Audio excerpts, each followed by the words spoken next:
Good evening, students. Once again, this is Santosh Kumar Sinha, your English faculty, and welcome to my channel that is called ज्ञान गुरु English.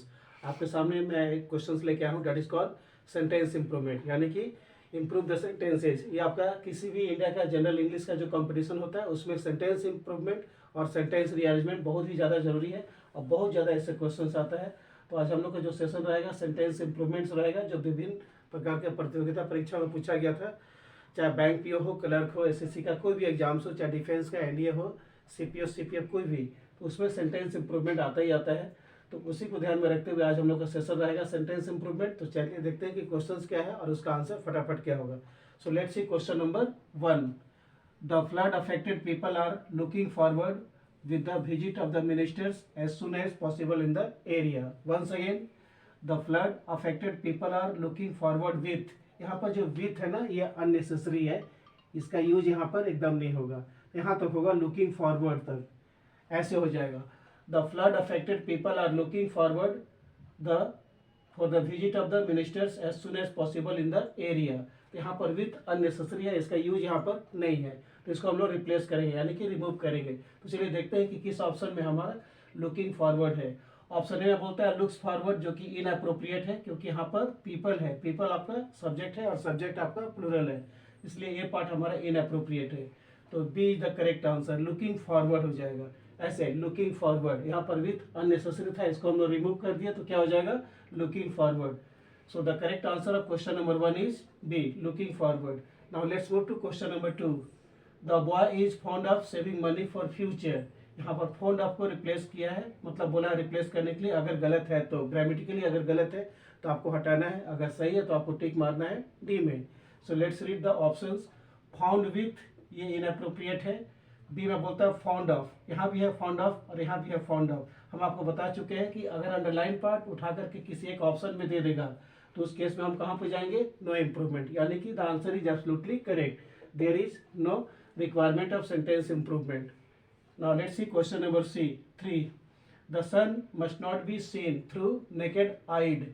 यहाँ पर naked तो ठीक है, लेकिन आइड में यहाँ पर जो डी लगा है ये आपका इनअप्रोप्रिएट हो गया इन स्पेशल केसेस, तो ऐसे हो जाएगा थ्रू नेकेड आई हो जाएगा। तो चलिए देखते हैं किस ऑप्शन में हमारा थ्रू नेकेड आई है, उसको ध्यान से पढ़ लेते हैं। ऑप्शन ए में बोलता है through out the naked of eyes, ये आपका इनअप्रोप्रिएट है। बी में बोलता है थ्रू नेकेड आई, ये बिल्कुल करेक्ट है, through naked eye, through naked I.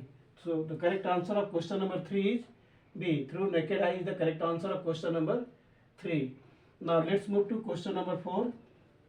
They are good customers who always paid, ये आपका इनअप्रोप्रिएट हो गया, मतलब इनकरेक्ट है यहाँ पर, क्योंकि यहाँ का जो आपका कंटिन्यूअस में है, प्रेजेंट में बोल रहा है और यहाँ पास्ट में आ गया, तो सेंटेंस का स्टार्टिंग है प्रेजेंट और फिनिशिंग हो रहा पास्ट में, तो ये इसको देखते हुए ये आपका इनअप्रोप्रिएट हो गया, इसलिए ये आपका बिल्कुल ही गलत है।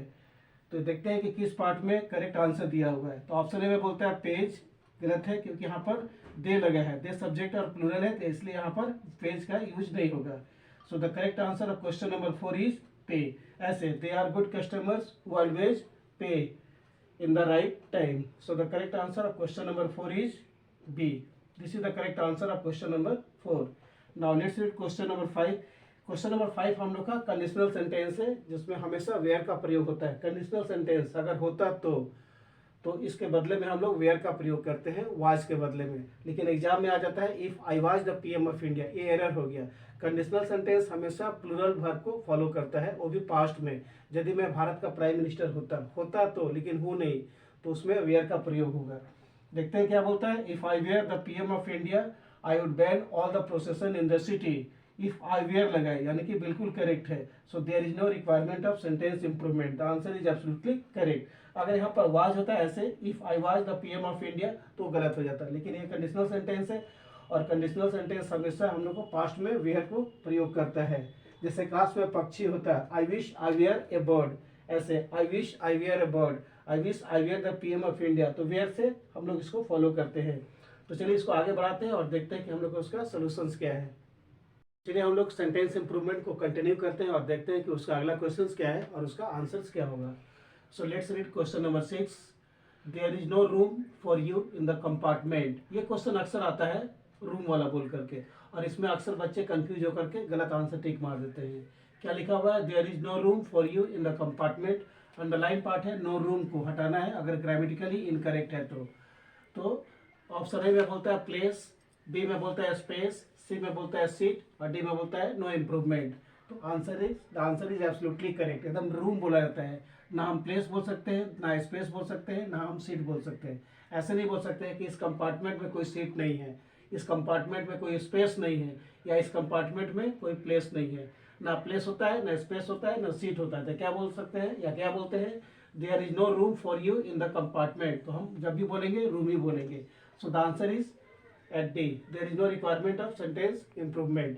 Now let's read question number 7. You can look at the issue from much different angle. एक बार और देखते हैं, you can look at the issue from much different angle. तो much different angle को रिप्लेस करने के लिए बोला है, अगर गलत है तो बिल्कुल ही इनअप्रोप्रिएट है। तो जब डिफरेंट लगा है तो एंगल्स हो जाएगा और मच नहीं होगा, क्योंकि यहाँ काउंटेबल नाउन है, एंगल जितना भी है काउंटेबल नाउन है, इसलिए मच के बदले मैनी हो जाएगा। ऐसे फ्रॉम मैनी डिफरेंट एंगल्स। तो देखते हैं मैनी डिफरेंट एंगल्स किस ऑप्शन में दिया हुआ है, उसी को हम टिक मारेंगे।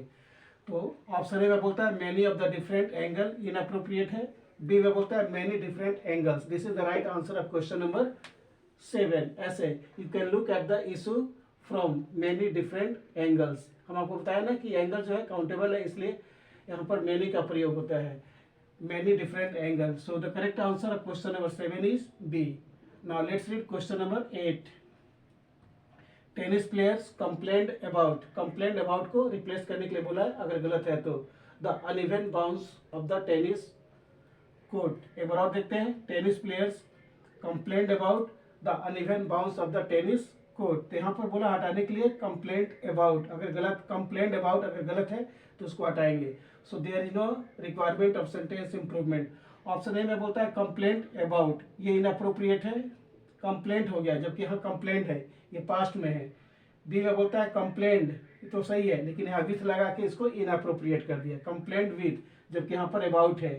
सी में बोलता है कंप्लेंट इन, यहाँ पर इन लग गया, जबकि यहाँ पर अबाउट है। तो तीनों डिफरेंट ऑप्शन है, तो हम किस में जाएंगे, डी में जाएंगे। एक चीज़ और आप ध्यान रख लीजिएगा कि मैं आपको बताया था कि जब सेंटेंस इंप्रूवमेंट आप बनाएंगे तो आपका option A, option B, option C तीनों ही डिफरेंट होगा, तो उस हालत में हम कहाँ पे जाएंगे, डी में। इसका यही मेन ट्रिक्स है कि जब आपका ऑप्शन ए अलग होगा, बी अलग होगा, सी अलग होगा, तो उस हालत में हम लोग जाएंगे डी पार्ट में, यानी कि there is no requirement of sentence improvement. और अगर ये कंप्लेंट अबाउट उठाकर किसी एक ऑप्शन में दे देता तो उस हालत में भी हम कहाँ पर जाते हैं, डी में जाते हैं। इसका यही फंडा है कि अगर कोई अंडरलाइन पार्ट उठा के किसी एक ऑप्शन में दे दिया तो हम किस में जाएंगे, डी में। और अगर तीनों ऑप्शन डिफरेंट है, ए, बी और सी तीनों डिफरेंट है और उसका मीनिंग भी पूरा कंप्लीट नहीं है, तो उस हालत में हम कहाँ पे जाएंगे, डी में जाएंगे। Now let's read question number 9, means second last. Within minutes of being introduced, तो being introduced बिल्कुल ही inappropriate है। They were chatting away like old friends, old friends। एक बार और देखते हैं, within minutes of being introduced, they were chatting away like old friends। यहाँ पर being जब लग गया ना तो verb का V3 होगा, introduced हो जाएगा। तो चलिए देखते हैं कि किस पार्ट में being introduced है। ऑप्शन ए में बोलता है being introduced, so this is the correct answer of question number A, being introduced, क्योंकि being हमेशा वर्ब का V3 फॉलो करता है। Now question number 10 and last for today, vitamins can not be manufacture. तो मैं आपको बताया था जब भी आप लोग बनाएंगे सेंटेंस कैन नॉट बी, ऐसे can not be, should not be, जब भी आपको मिलेगा should not be, would not be, would not be, तो इनके साथ वर्ब का हमेशा V3 फॉलो किया जाता है। Can not be, would not be, should not be, must not B, may not be के साथ हमेशा वर्ब का V3 का प्रयोग किया जाता है। तो क्या लिखा है, vitamins can not be manufacture है, मैन्युफैक्चर है, V1 है, तो इनअप्रोप्रिएट हो गया, विद इन आवर बॉडीज। तो देखते हैं कि किस पार्ट में can not be manufactured, D लगा हुआ है। तो ऑप्शन ए में बोलता है मस्ट नॉट बी मैन्युफैक्चर्ड, यहाँ पर कैन है, यहाँ पर मस्ट हो गया, तो मैच नहीं कर रहा है मीनिंग में, तो हमारा ए पार्ट इनअप्रोप्रिएट हो गया। बी में बोलता है can not be manufactured, so this is the correct answer of question number 10, can not be manufactured. यहाँ पर देखिए डी लग गया है, मैन्युफैक्चर्ड, यानी कि जब भी हम लोग can not be, should not be, would not be, may not be, must not B का प्रयोग करते हैं तो उसके साथ हम लोग वर्ब का V3 का प्रयोग करते हैं। आपका सेंटेंस का स्ट्रक्चर होना चाहिए can not be, should not be, would not be, must not B या मे नॉट बी। तो इनके साथ हमेशा वर्ब का V3 फॉलो किया जाता है। तो ये था हम लोग आज का सेशन का सेंटेंस इंप्रूवमेंट। अगले दिन कल फिर मैं कुछ क्वेश्चंस लेके आऊँगी इसी टॉपिक से मैं फिर कल कंटिन्यू कर दूंगा सेंटेंस इंप्रूवमेंट, क्योंकि बहुत ज़्यादा रिक्वायरमेंट भी है और बहुत ज़्यादा डिमांड भी है स्टूडेंट्स का। इसलिए इसको ध्यान में रखते हुए 2 से 3 दिन अभी और चलेगा सेंटेंस इंप्रूवमेंट। तो साथ ही साथ आपको वीडियो अगर पसंद आए तो इसको लाइक कर दीजिए और इसको शेयर करेंगे। Till then good night to all of you.